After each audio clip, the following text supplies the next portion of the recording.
Hello students, I'm Professor Ghoulie, your substitute teacher. I haven't been able to upload in a while, and that's because my university has had me in the coal mines digging up self-serious video essays, so I thought I would just compile them all into one consumable package. Warning, these videos are not funny and are educational, so watch at your own discretion.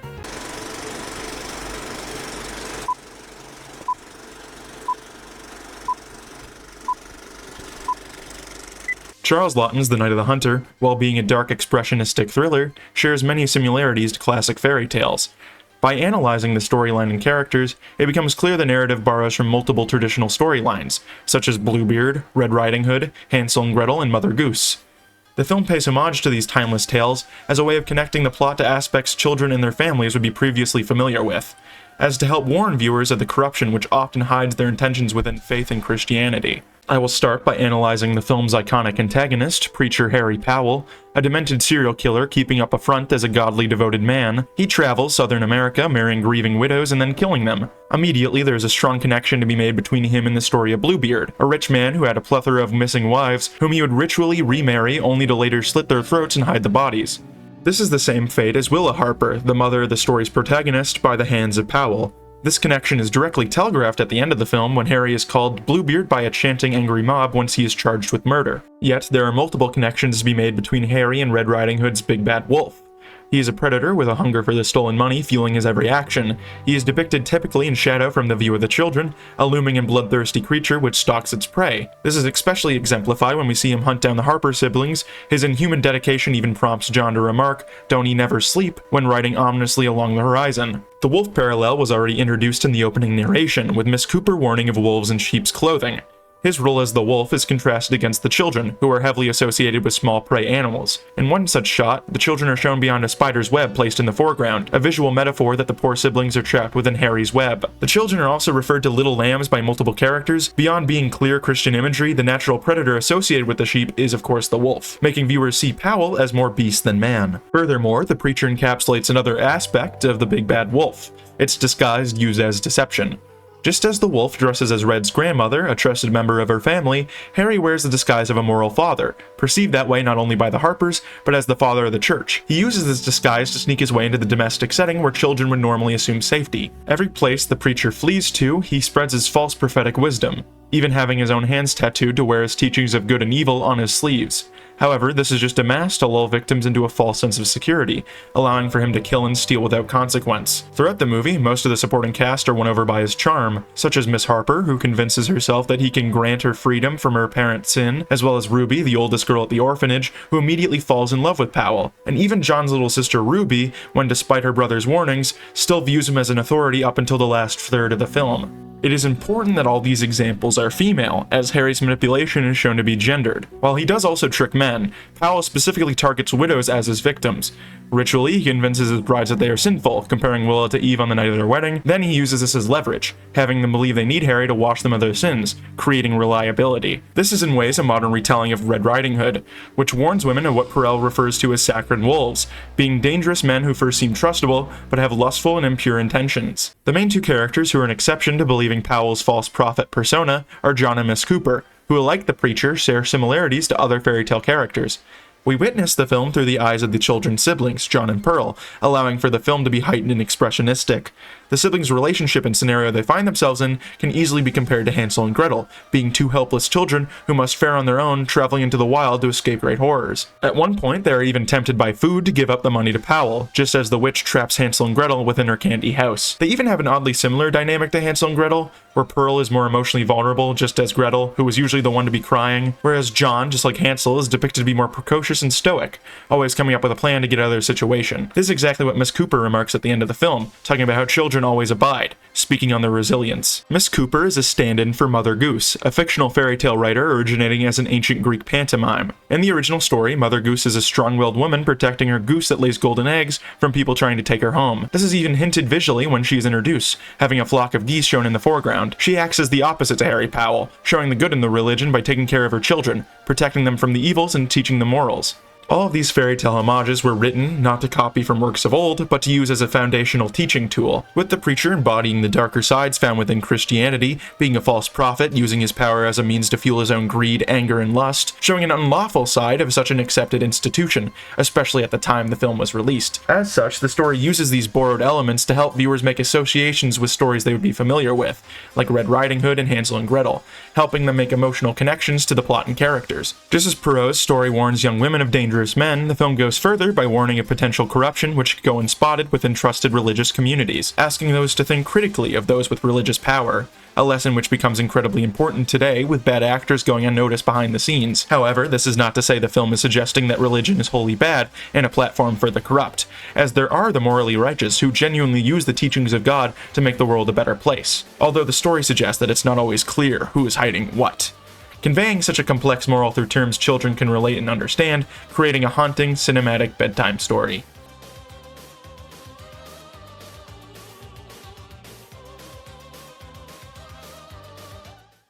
Anyway. Oh yeah? You don't happen to have a cat by any chance? What do I need a cat for? I got a girl. Yeah. Ha. He's got a girl and I got a cat. In the noir genre, there is a ritual function wherein the main character, typically being a detective, comes out from isolation to re-establish law and order in a determinate space, only for this hero to return to his solitude after the conflict has been resolved. Robert Altman's adaptation of The Long Goodbye explores this function, on the surface masking as a simple murder mystery, using the continuous theme of sudden betrayal within the domestic, to study why the detective character must always start and end isolated from the society he was called into. The film's characters exemplify the iconography of the genre film. Elliot Gould as Philip Marlowe is the textbook hard-boiled detective, dressed in suit and tie with dark eyes, a lit cigarette, and wry sarcastic personality. Although he assists and pays service to law and order, he has his own code of morals opposed by both the police and criminals. He's also an outsider from the confines of society, living alone with his dear cat. His lack of spouse is reiterated throughout the film despite having many options. Marlowe is shown to be sexually uninterested towards the women who live across from him, responding aloofly when the girls flirt with him. When you go over there and tell those girls they're gonna catch a cold. Eileen Wade also acts as a potential romantic partner for Marlowe, as they get quite intimate during the investigation, shown by her wanting him to call her Eileen instead of Mrs. Wade, and her drunken husband who suspects the two to be having an affair. She also acts as another icon of the noir genre, as the femme fatale, commonly being a blonde, beautiful woman who tempts the main character into the conflict. However, their romance is never reciprocated in the story, abiding by the tradition that the detective does not integrate within societal function. The plot follows a ritualistic structure, taking the form of a murder mystery or whodunit, wherein the studio promises the audience that a mystery will unfold, providing clues to who the culprit may be, allowing the audience to play detective alongside Marlowe. This outline is the core of the mystery genre, having multiple suspects, including red herrings and loose plot lines. By following this structure, the audience is guaranteed that their questions will be answered by the time the film ends, allowing escapism from the real world, which often does not provide answers to its many mysteries. Playing to what writer Thomas Schatz observed, as the audience and filmmakers working together to figuratively and literally tame their everyday beasts. Unconventionally, within the noir genre, Marlowe actually has a deep personal connection to the investigation, as he is motivated to investigate and prove the believed innocence of his old friend, Terry Lennox, after he allegedly killed his wife and committed suicide, with his next investigation, the disappearance of Roger Wade, being connected to the Lennox case. This subversion is used to instigate the film's deeper meaning, simply using the whodunit formula to study betrayal and tragedy within societal order.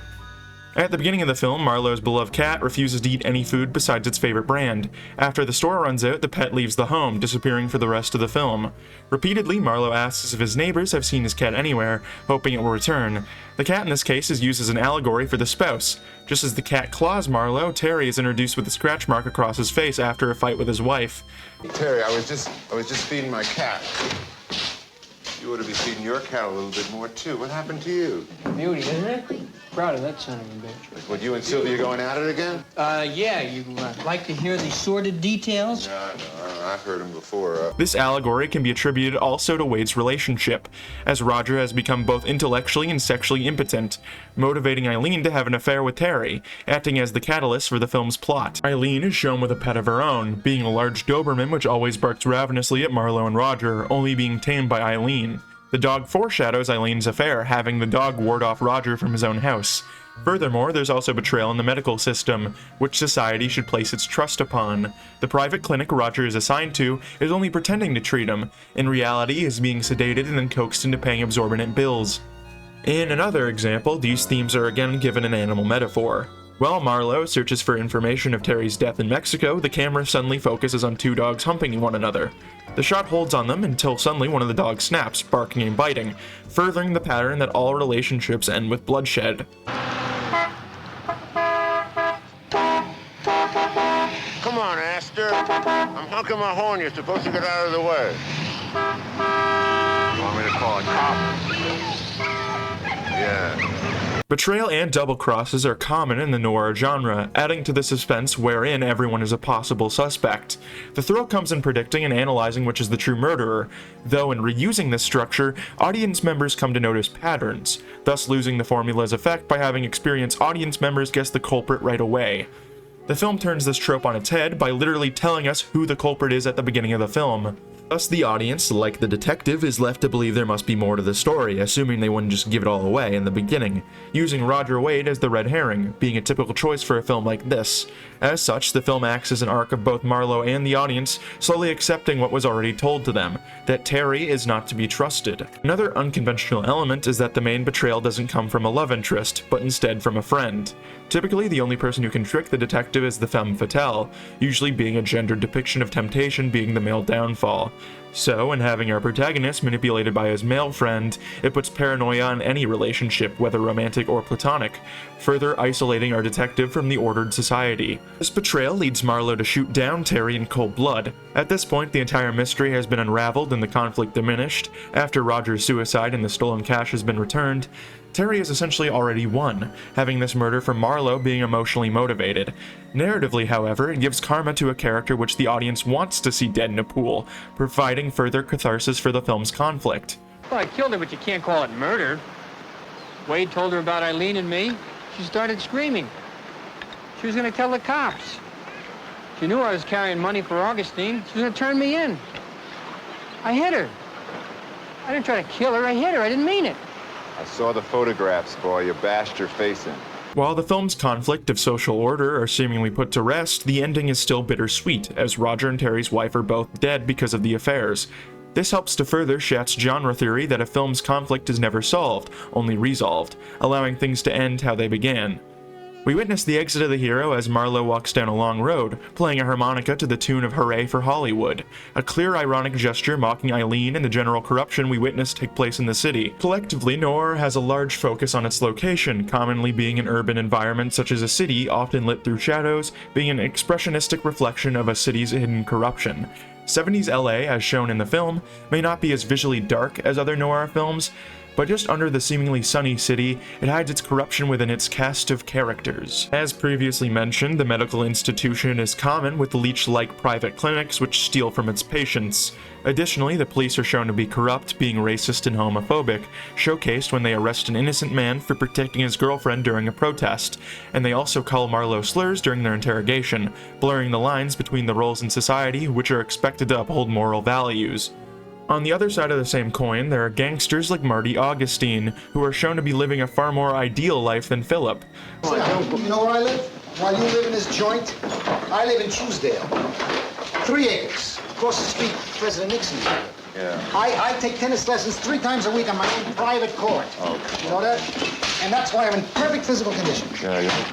Marty has wealth and a family who he provides for by committing crime. Meanwhile, he also has multiple partners, who he emotionally and physically abuses. This plays with LA's reputation as a city wherein anyone can make it big, which is echoed in the film's ending song.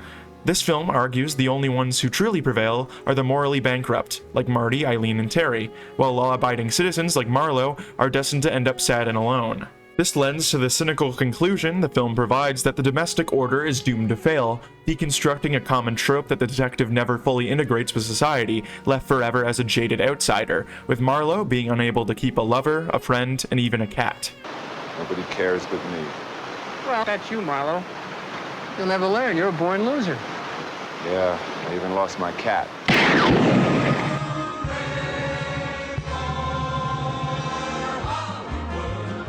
That's Ruby Valley, hooey In Roadkill, McDonald transforms an abandoned concert film into a daring narrative that blends documentary elements with narrative storytelling to create a meta-cinematic experience.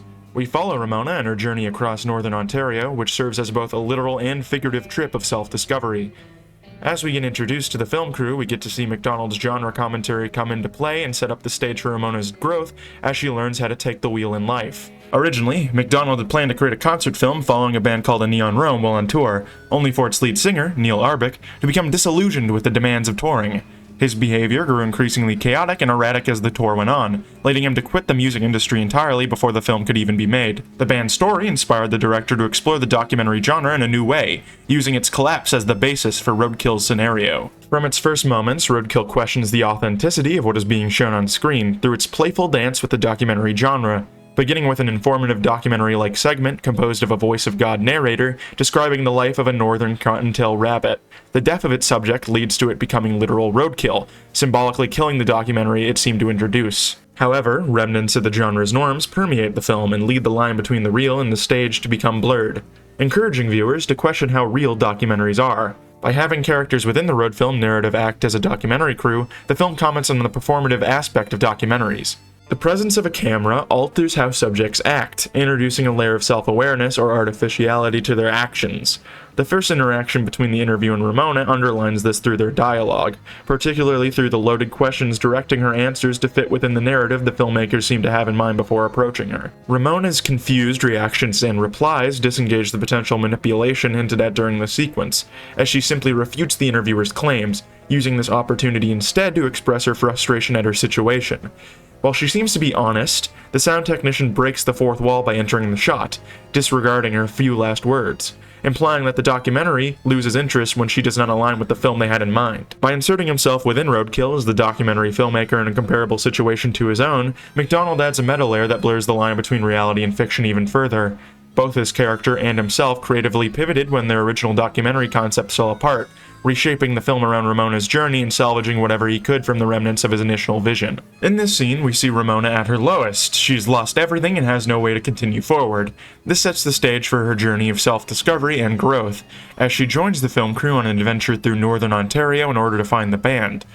The road becomes a testing ground for Ramona, challenging her with moments that push her beyond her comfort zone, for example, learning to drive, and force her to confront her fears and limitations. Initially, she navigates these spaces with wariness, embodying the role of an outsider unsure of her place in an environment that feels foreign and chaotic.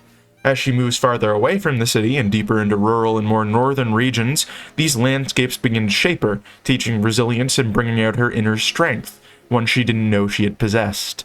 Her journey through these spaces transforms her from a passive passenger into the driver of her own narrative, more confident in who she is and what she can achieve. This journey aligns with the philosophy of the Group of Seven, who believe that the true essence of Canada lay in its northern landscapes. For them, these raw, expansive spaces were not only representative of national identity, but also sites of personal and spiritual revelation. Similarly, Ramona's movement from Toronto through places like Sudbury and Thunder Bay reflects a search for authenticity and self-definition. The farther she moves from the urban confines of the city, the more she engages with an environment that challenges her, strips away her self-doubt, and gives her agency to make her own decisions. The rural landscape becomes a space that, while dangerous and demanding, ultimately empowers her. By the time she reaches the northernmost point in her trip in Thunder Bay, Ramona exemplifies the belief that true confidence and identity can only be forged through confronting the untamed, echoing the Group of Seven's view that Canadian soul is found in its wilderness. Roadkill thus becomes more than just a road movie, instead turning into a lesson on authenticity, with its unique storytelling techniques and history exploring both the personal and the cinematic.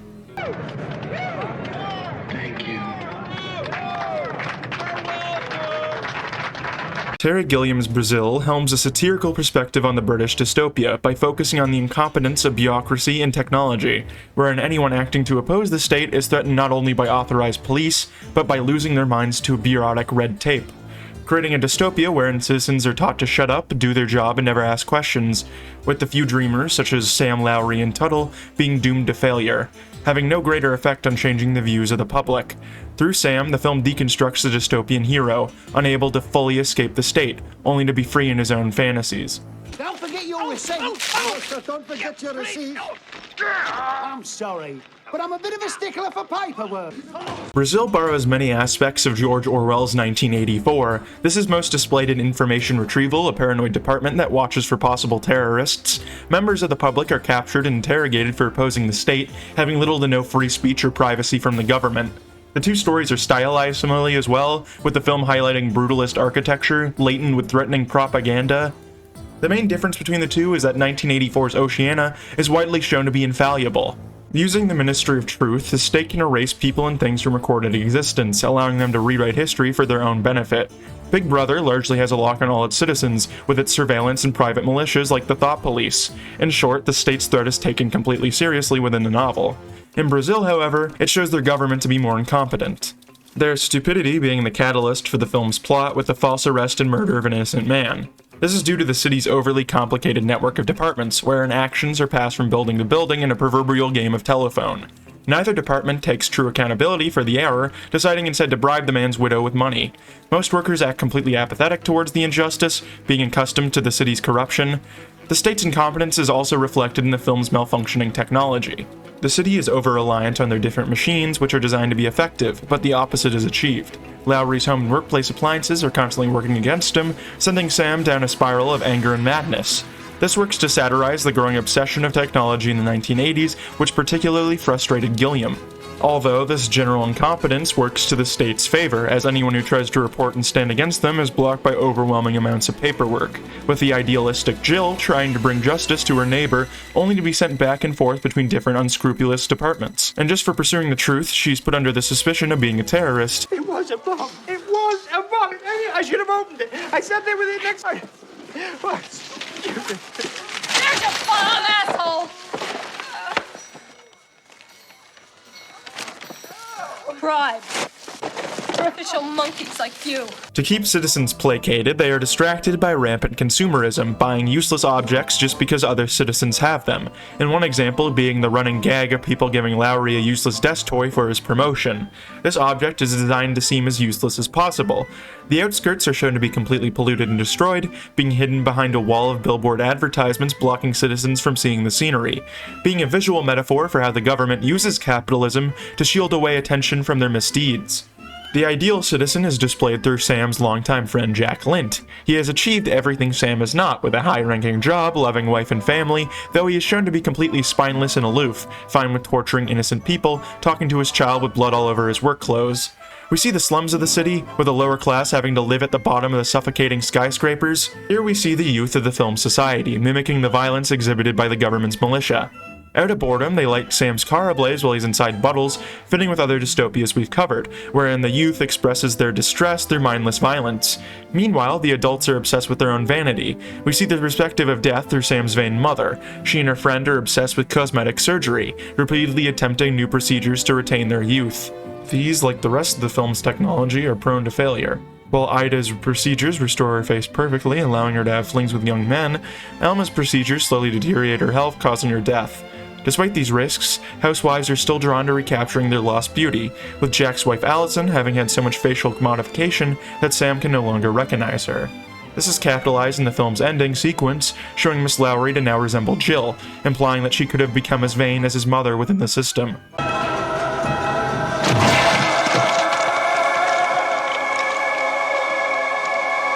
Just as the dystopian state is exaggerated for comedic effect, so is the protagonist. Sam Lowry shares similarities with his counterparts, like 1984's Winston or Brave New World's Bernard. Sam is also a thin, neurotic, low-level citizen who is disillusioned within his society. The exaggeration comes in Lowry's continued failure to achieve his goals. The film follows a structure comparable to a comedy of errors, wherein Sam repeatedly attempts to search for answers, only to fail and land himself in deeper trouble. There is a clear disconnect between his expressionistic dream sequences, which plays him as a legendary hero, where in reality his attempts have him come off as a bumbling lunatic. His distraught in the system comes not from his idealism. Instead, it comes from wanting an escape from his boring life. He is first inspired into rebellion by the enigmatic Harry Tuttle, who appears and disappears randomly like a ghost. He is suspected to be a terrorist working for the rebellion, but is only confirmed to be a freelance repairman. Like V, the title character in V for Vendetta, Tuttle acts more as a symbol of rebellion rather than an actual person. His departing scene has him being consumed by paperwork, reflecting his paper-thin identity. However, this is enough to inspire Lowry, who opposes the government to seek thrills and win the affection of Jill. She acts as a foil to Sam, being an idealistic worker who does her best to fight for her beliefs while still keeping her life stable, while Sam wants her to fit by his fantasy, having her as the typical damsel in distress. Their ride in Jill's work truck makes it clear that Lowry is motivated more by playing the hero than bettering society, wherein he keeps pushing Jill to drive off into the sunset and create an exciting chase from state security. This is a scene that you'd typically see in an exciting action movie, although ironically Jill tries her best to stop it from happening, knowing it will cost her her job. Lowry takes matters into his own hands, hitting the gas pedal at a roadblock, resulting in the brutal death of security officers. Scenes like this highlight the negative consequences of action-oriented protest, showing empathy for both sides. In another major example, multiple terrorist bombings are supposed to awaken social awareness. However, the film focuses on the victims of the bombings. These terrorists are using bodies as pawns in an attempt to enact social change. However, this is hinted to be a fruitless endeavor. When Sam is speaking to Mr. Helpman, head of information, he says that there were bombings happening back when he was young, showing that despite their body count, the terrorists have made no progress in changing social order. With everyone so used to public disorder, the bombings are quickly swept under the rug, with citizens immediately getting back to their business as usual. She's innocent, Jack. Sam, we've always been close, haven't we? Yes, Jack? Well, until this all blows over, just stay away from me. This is the underlying satire of Brazil, wherein plot points that would typically make up an exciting action film like chases and shootouts would actually have no real power in changing social order for the better, suggesting that Sam was always destined to fail. Ironically, Brazil ends almost exactly opposite to 1984, whereas Winston gave himself up to the thought police to save Julia, becoming a model citizen for the state. Meanwhile, Sam accidentally gets Jill killed, but the state is unable to steal his ideas from him, as he lives the rest of his life in a catatonic dream state. It is also ironic that a dystopia may seemingly offer escapism into another world. However, a dystopia is actually a grim reflection of our own world often, showing no true escape for us and Lowry even if we try to hide within our own minds.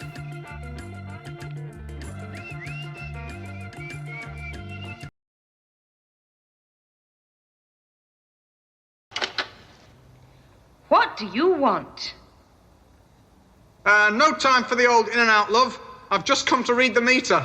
Good. In out is Nadsat slang meaning sex or rape. The distinction between the two is deliberately unclear. In some passages of the book, contextual clues confirm Alex means rape, when he imagines doing it real savage or forcing them down on the ground. In other passages, the distinction is ambiguous. It's unclear whether there's a distinction between sex and rape in Alex's mind, or, in this society, whether there's a distinction at all. The rhythmic cadence of the term in-out takes on a sing-song tone, similar to appy-polylogies or orgy-porgy, as a rudimentary and childish way to reduce sex to pure action. This reflects the perversion of childhood in the novel, but also the normalization of rape. The lighthearted rhythm takes the edge off direct language for sexual assault. Burgess creates a casual tone that Alex and his compatriots use to refer and commit acts of sexual violence. Often, Alex refers to it as the old in-out. The prefix the old is used to invoke friendly nostalgia, like saying the good old days. Using this prefix trivializes rape by establishing familiarity with sexual violence.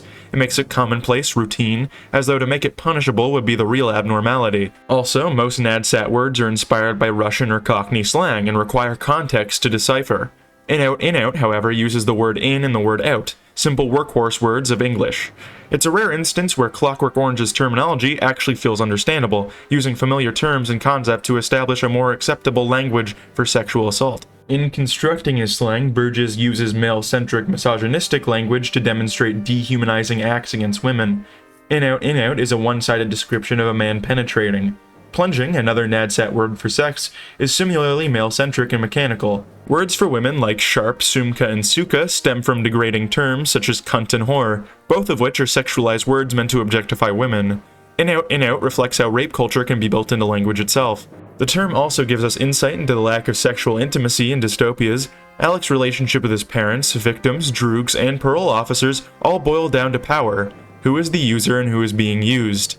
Sex becomes a violent expression of power by dehumanizing women and dismissing intimacy from sex. After raping Mrs. Alexander, Alex returns home to listen to the violin concerto. The language used to describe Alex's expression and release at the climax of the concerto implies he might be masturbating, implying that in-out does not leave him satisfied. Sex gives Alex power, not physical intimacy. This echoes the theme of depersonalization in the dystopian genre. Divorcing sex from intimacy undermines human connection, creating increasingly utilitarian bodies. In Brave New World, sex is separated from intimacy to keep citizens high and placated with constant pleasure. In 1984, sex is separated from intimacy to maintain a paranoid and isolated society. These depictions of sex in dystopias are unsettling because losing intimacy neglects a fundamental piece of being human. Using in-out to assert power rather than pleasure is well demonstrated in a later passage of the text, after being cured of his sickness, an ironic way to put it, and reverting back to his ultra-violent ways. And also, there were dreams of doing the old in-out with Devotchkas, forcing them like down on the ground and making them have it, and everybody standing round, clapping their rookas and cheering like Bazumni. No ambiguity exists in the usage of in-out here. This is not describing sex, it's describing rape. This reflects the mechanical language of the term. Sex is something you do with someone. In-out is something you do to someone. It's like describing the motion of a hammer hitting a nail or a screwdriver tightening a screw, reducing sex to pure mechanics. Like when he rapes Mrs. Alexander but still masturbates upon returning home. Alex doesn't seem to be seeking sex for his own pleasure. Instead, he seems to revel in his audience, needing witnesses to praise the spectacle of power by clapping and cheering. That sense of control and power is only reinforced when witnessed, when videoed, and so accomplices are necessary. This time, the film jumped right away on a young Devotchka who has been given the old in-out by first one male chick, then another, then another, then another. She creeching away very grumpy through the speakers and very pathetic and tragic music going on at the same time. The sexual violence here is routine for Alex, so the change is in the context of state indoctrination and alleged rehabilitation. Alex is not disconcerted by what he sees on screen. After all, he's perpetuated violence like it time and time again. He normalizes witnessing the sexual violence through the language we've been discussing in our presentation. Alex's desensitization can be clearly seen through the language he ascribes both the act itself and the term he describes the woman being assaulted with. She is gromky, or loud. We see the language the old in-out being used, so we can understand how this lends a nostalgic air of routine, unremarkability to an act of sexual violence. The woman is creeching and Alex deems her pathetic, showing once again his misogyny. She is simply a body on screen being used, both in Alex's eyes and the eyes of the state, who use this act of sexual violence, whether simulated or real, to carry out the experiment on Alex. Separated from the actual act being committed, Alex pays attention to details like the woman crying, or the tragic tone of the music. Alex is programmed to avoid violence through drugging and torture, while the audience is forced to experience that dread with a delayed reaction. Unlike the Feelies in Brave New World, Alex is not prompted, nor does he feel any sense of identification with what happens on screen. He views it as another instance of the old in-out, a common act which he has participated in before.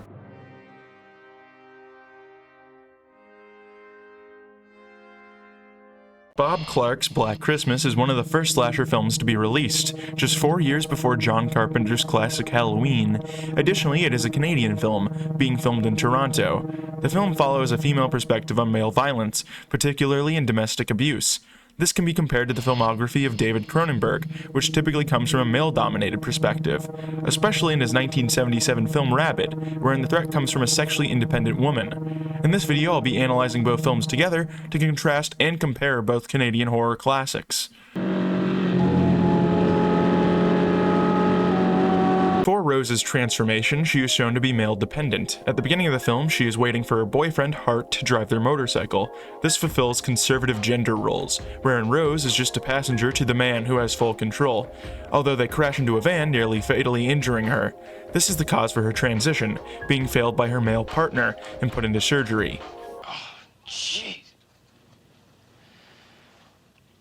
I didn't kill her, did I?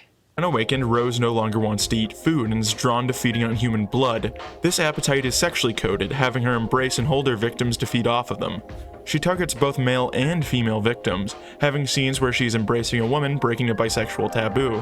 Her new appendage under her armpit is also depicted as vaginal, as well as phallic, furthering the imagery of a new female power. It's also important to note that the hospital where her surgery first takes place is one that focuses on cosmetic surgeries, being a place where people come to alter their bodies and sexual attraction. This new sexuality acts as an infection which spreads to multiple bodies, creating an epidemic, which could be read as the world accepting and adopting new sexual norms displayed by Rose, just as sexual identity has widely evolved, especially during the 70s and 60s, being a time of sexual liberation. Independence is shown to threaten the male characters, which serve as protagonists in perspective of the audience. These male characters are in high positions of power, though they are ultimately overcome with the virus, with Rose turning Dr. Kelloid, signifying her gaining control over a leading power of male dominance. Rose is still treated as a monster, her sexuality shown to be ravenous, creating a wake of zombies. Although plenty who carry the disease are male, the threat is still originated as female. Throughout the film, she uses her promiscuousness to lure in sexually charged males. These men are depicted to be sometimes more depraved than her, however the blame is still put on Rose for trapping and killing these men. I'm hideous, Doctor. I'm crazy. And I'm a monster. Come on, Rose. There's just about nothing we can't fix if we know it's wrong. Her hunger or lust is shown to be uncontrollable and instinctual, with Rose even remarking with guilt. This shows that she still remembers or shares qualities of her past self and previous understood place in society. This threat of sexual independence is common within Cronenberg's body horror films, with his previous film Shivers featuring a similar craze, where people are infected by parasites which turn them sexually violent, as well as his later film The Brood, which features a woman who has developed the ability to give birth without the need of men, having her transformation, like Rose, threaten the male protagonist's power and control.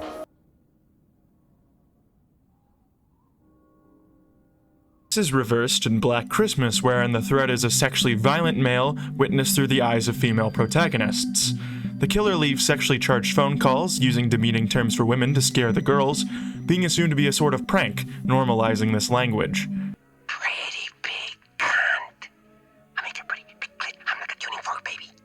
Not bad. Suck my juicy cock. When the situation becomes serious in the eyes of the law, the threat is believed to be coming externally from the house, all the while the killer is hiding in the attic, killing the girls. Throughout the film, the police never assume to check the house.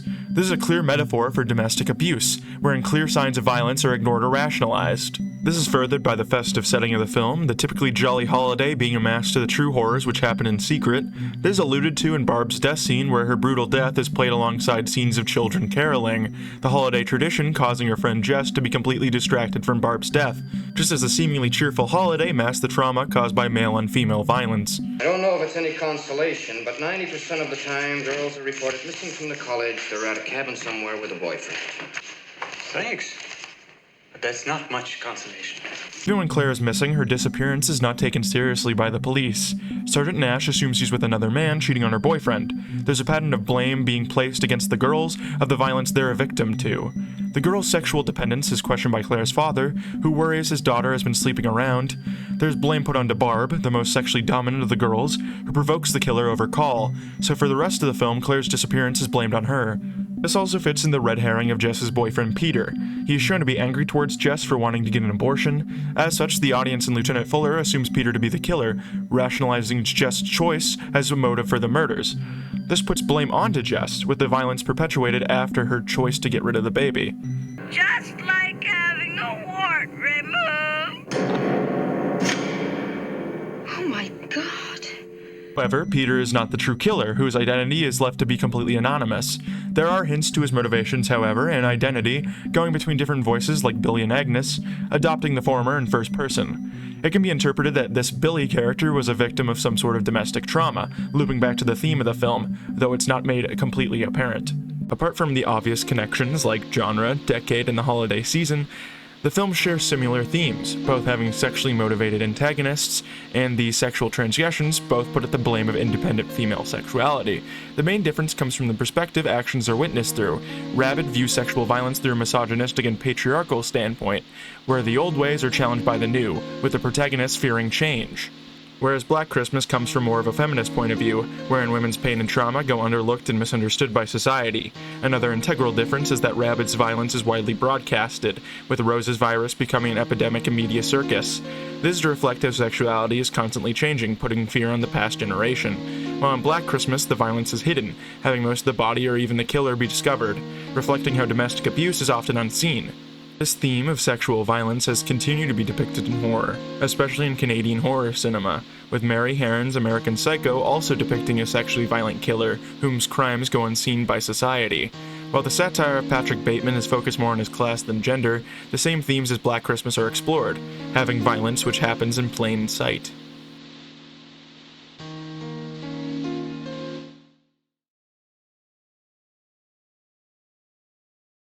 Wow, you made it to the end of the video. You must be a true ghoul head. In reward, I'll share with you my plans for taking over the world. You know about ravens, right? Super intelligent, great memory, loyal, and can fly. Now hear me out. We weaponize raven technology. Start feeding those bastards peanuts or sunflower seeds or whatever, and we're thick as thieves. All of us do this and gather an army of flying friends. Then we slowly unleash them on the city, having them ring doorbells and ditch or call taxis without getting in, stuff like that. Soon enough, the entire free world will be ours. If you're interested in my little mission, please contact me at raventeamleader@hotmail.com. What if Raven Team Leader had a built-in email where she rips off her clothes and gets fucking naked?